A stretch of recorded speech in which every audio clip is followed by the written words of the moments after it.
बहू, कभी तो कुछ ढंग का खाना बना लिया करो। पसीने से तरबतर सौम्या रसोई में खाना बनाने के बाद अपने कमरे में जा रही थी कि उसे कुछ फुसफुसाने की आवाज़ आई। उसने साथ वाले कमरे में झांक कर देखा तो उसकी सास अपनी बेटी प्रिया से फ़ोन पर बात कर रही थी। बेटा, हमारा क्या पता कितनी उम्र बाकी है, ना जाने कब भगवान का बुलावा आ जाए। लेकिन तेरी भाभी को इतना भी समझ नहीं आता, कम से कम जब तक सांसें हैं तब तक तो वो हमें ढंग का खाना दे सकती है। लेकिन मैं तो रोज़ ही एक तरह का खाना खा खा कर परेशान हो गई हूँ। वो तो रोज़ ही दाल चावल रोटी बनाकर रख देती है। रोज़ रोज़ एक ही खाना खाकर कोई खुश कैसे रह सकता है। और वो सुबह 7 बजे उठती है, जबकि घर की बहू को तो सूरज निकलने से पहले ही उठ जाना चाहिए और सारे काम सुबह सुबह ही निपटा लेने चाहिए।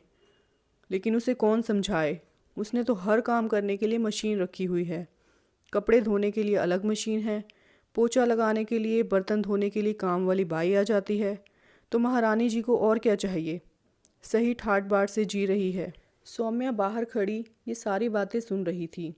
उसके बाद आंखों में आंसू लिए अपने कमरे में जाकर बैठ गई और बैठी बैठी वो अपनी अतीत की यादों में खो गई, जब वो शादी करके पहली बार इस घर में आई थी।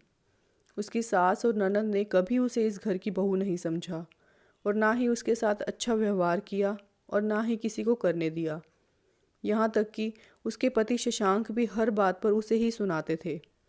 काव्या को सबसे ज़्यादा दुख इसी बात का था कि उसका पति भी उसका साथ नहीं देता, बल्कि माँ और बहन के बहकावे में आकर उल्टा उसी को ही गलत समझता था।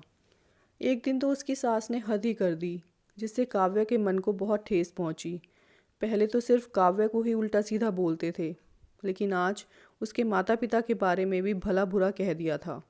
मगर दुख तो इस बात का था कि शशांक ने भी कुछ नहीं बोला।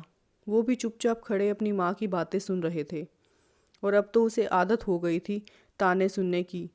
और ऐसा भी नहीं था कि काव्या को गुस्सा नहीं आता था, लेकिन वो कभी पलट कर किसी को जवाब नहीं देती थी। ये उसके संस्कारों में नहीं था। वो सिर्फ मन ही मन घुटती रहती थी, किसी से कुछ बोल भी नहीं पाती थी। पति तो कभी उसकी बात सुनता नहीं था और वो अपने माता पिता को किसी तरह की कोई टेंशन नहीं देना चाहती थी, इसलिए वो उन्हें भी कभी कुछ नहीं बताती थी। और फिर उसके पति का ट्रांसफ़र दूसरे शहर में हो गया, जिसकी वजह से वो दोनों वहीं जाकर बस गए। वहाँ गए 6 महीने ही हुए थे कि उसकी सास को हार्ट अटैक आ गया और उनका ऑपरेशन करवाना पड़ा। उसके बाद शशांक अपने माता पिता को अपने साथ ही ले आए। अब बेटी प्रिया की भी शादी हो चुकी थी, तो उसकी सास अपनी बेटी को फ़ोन पर एक एक पल की खबर देती थी। मम्मा मम्मा कहते कहते 4 साल की पीहू कमरे में आई तो काव्या अपने अतीत की सोच से बाहर निकली और उसे अपनी गोद में लेकर उसके साथ खेलने लग गई। इतने में उसकी सास की आवाज़ आई कि काव्या, खाना बन गया है तो लगा लो। काव्या रसोई से दाल चावल रोटी सब्जी लेकर आई तो इतने में शशांक भी डाइनिंग टेबल पर आकर बैठ गया। शशांक को देखते ही उसकी माँ बोली, आजकल तो मुझे खाने में कोई स्वाद ही नहीं आता। रोज़ रोज़ ही मरीज़ों वाला खाना मुझसे नहीं खाया जाता। माँ की बातें सुनते ही शशांक बोला, माँ, तुम्हें तला हुआ मसालेदार खाना खाना मना है। इसी वजह से घर में भी कोई तला हुआ मसालेदार खाना नहीं खाता। समोसे पकोड़े तो हम भी खा सकते हैं, लेकिन सिर्फ इसीलिए नहीं खाते कि सबको खाते देखकर आपका भी मन करेगा खाने का। बल्कि आपको तो ये सोचना चाहिए कि आपकी वजह से घर में कोई भी इस तरह का खाना नहीं खा रहा। बेटे का जवाब सुनकर माँ बिल्कुल चुप हो गई। फिर अगले दिन जब काव्या मशीन में कपड़े डालने लगी तो उसकी सास की आवाज़ आई कि बहू, रोज़ रोज़ मशीन में कपड़े धोती हो, बिजली का बिल पता है कितना आता है। शशांक ऑफिस जाने के लिए तैयार हो रहा था तो वो भी सुनकर बाहर आ गया और बोला कि माँ, बिल मैं भरता हूँ ना, तो आपको चिंता करने की कोई ज़रूरत नहीं है।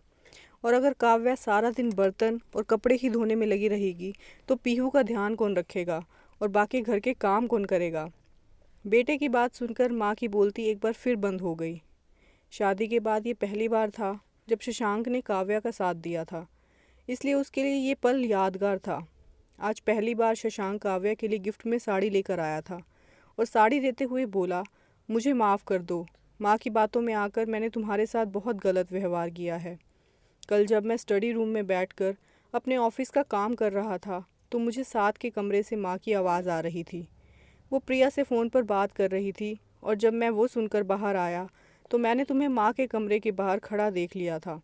तुमने माँ की सारी बातें सुनने के बाद भी कुछ नहीं बोला, सिर्फ अकेली बैठकर रोती रही। उस दिन मुझे समझ आया कि जाने अनजाने मैंने तुम्हारा दिल कितना दुखाया है। काव्या बोली, आपको माफ़ी मांगने की कोई ज़रूरत नहीं है। आपने मेरी तकलीफ़ समझकर मेरा साथ दिया, यही मेरे लिए बहुत है। मेरे लिए वो पल ज़िंदगी के सबसे अच्छे पल थे। मैं उन पलों को कभी नहीं भूलूंगी। दोस्तों, कहानी को यहाँ तक सुनने के लिए बहुत बहुत धन्यवाद और कहानी कैसी लगी अपनी राय ज़रूर देना।